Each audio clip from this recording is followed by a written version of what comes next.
ചേച്ചി ക്രിസ്മസിന്റെ ആഘോഷത്തെ കുറിച്ച്, അതായത് കല്യാണത്തിന് മുൻപ് ചേച്ചിയുടെ വീട്ടിലായിരുന്നപ്പോൾ ഉള്ള ക്രിസ്മസും പിന്നീട് ഇങ്ങോട്ട് വന്നപ്പോൾ ഉള്ള ക്രിസ്മസ്, അതിന്റെ എങ്ങനെ വ്യത്യാസങ്ങൾ എന്തെങ്കിലും ഉണ്ടോ? സത്യം പറഞ്ഞാലുണ്ടല്ലോ, എനിക്ക് ഒരു വ്യത്യാസവും വന്നില്ല. അതിലാണ് ഞാൻ ശരിക്കും ഷോക്ക്ഡ് ആയത്.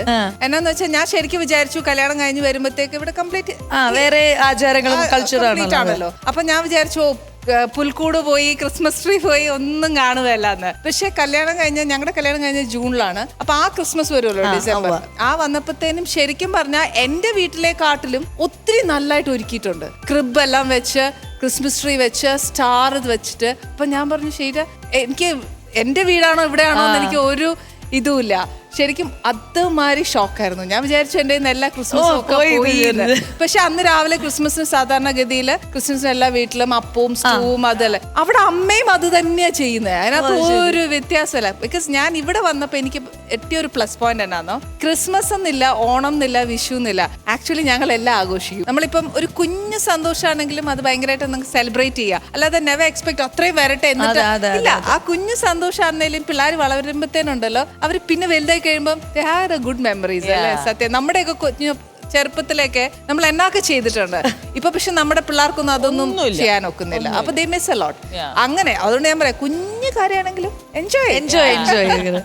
ഇവിടെ നമ്മുടെ സൂപ്പർ അമ്മയും മക്കളും ഇവിടെ റെഡി ആയിട്ട് ഇരിക്കുകയാണ്. അവർക്ക് ഇന്ന് കോമ്പറ്റീഷൻസ് ഇല്ല. ഒരു മിനിറ്റ്, എനിക്ക് ഇതിനകത്ത് അമ്മ ഏതാ മോളെ അത് ഞങ്ങൾക്കും പലപ്പോഴും തെറ്റിപ്പോവും.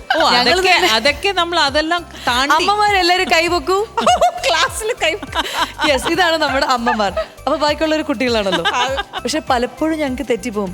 ഇന്ന് രാവിലെ കൂടി ഞങ്ങൾ തെറ്റിച്ചു. ഈ രണ്ട് ഇരട്ട കുട്ടികളെ പോലെ ഇരിക്കുന്നുണ്ടോ? അവരെ കണ്ടപ്പോ ഞങ്ങൾ വിചാരിച്ചു കുട്ടികളാണെന്ന്. പക്ഷെ അതിന് അമ്മമാരെ അപ്രീഷിയേറ്റ് ചെയ്യണം. അതാണ് അതാണ് ഈ അമ്മമാരൊക്കെ ഭയങ്കര സുന്ദരികളായിട്ട് നമ്മൾ മക്കളമാരുടെ ഒരു ഗതികേടാണ് എനിക്ക്. അടുത്ത് നിൽക്കുന്ന ആള് അല്ല, എന്റെ അമ്മ എന്നെക്കാളും സുന്ദരിയാണെന്ന് എല്ലാരും പറയാറുണ്ട്. അപ്പൊ എനിക്ക് അതിന്റെ ദണ്ണുണ്ട്. അല്ല, ഒരു കാര്യം ഞാൻ ചോദിച്ചോട്ടെ, നമ്മൾ എന്നതിന് അമ്മമാരായെന്നും പറഞ്ഞുകൊണ്ട് സൗന്ദര്യം കളയുന്നത് അതല്ലേ?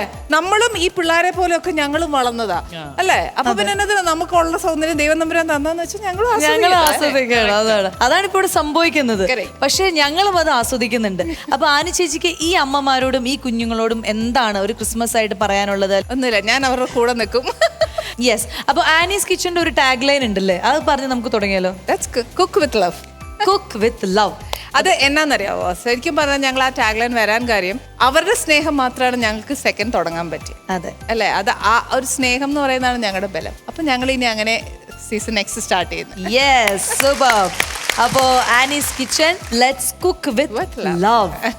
എല്ലാവരും ലവ് സ്പ്രെഡ് ചെയ്യുക എന്നാണ് നമ്മൾ ഈ ക്രിസ്മസിൽ കൊടുക്കുന്ന ഒരു മെസ്സേജ്. സ്നേഹം മാത്രമേ ഉണ്ടാവുള്ളൂ എപ്പോഴും.